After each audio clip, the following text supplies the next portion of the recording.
What do you want to hear from Zuck and team? Well, we hear Zuck and team that they're making these investments and are getting something in return. Remember last quarter, Meta blew it out 3 quarters in a row, stock gapped higher and so forth, buying back $50 billion worth of shares.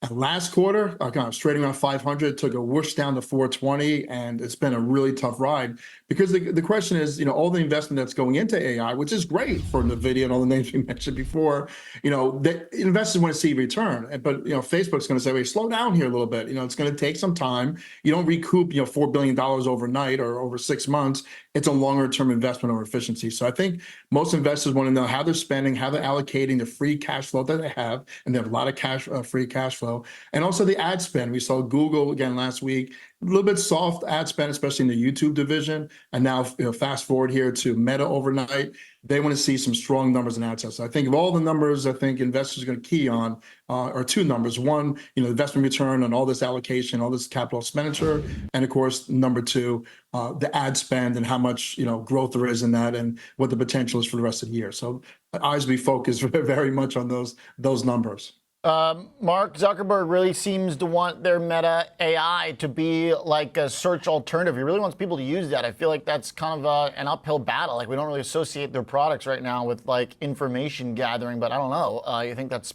maybe possible? Well, they're weaving in as a user. It's kind of frustrating. I like to know, like, one of my friends had a wedding, missed the wedding, because instead it's ads and ads and ads and more things. And then, but right there though, they were making it kind of interesting. So you want to know more about, let's say the Yankees lost, and then you hit the Meta thing and up pops the loss of the Yankees. I think they won last night, by the way. But it goes through a whole bunch of things. So I do think they're integrating it for the user. Remember, there's 3 billion users in Facebook, 3 billion users in Instagram.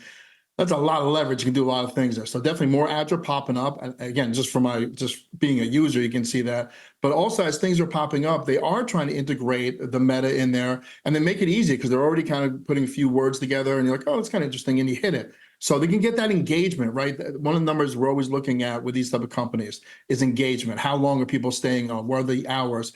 I think this is going to be sticky for a while. I think you're going to see Facebook hours go up per user. Right now, they're monetizing it a lot better. Remember, it used to be 0 monetization for users. Now you're up to about $40 per user. So I think there's going to be a lot to digest here tonight. But those are the key factors I think investors be looking for.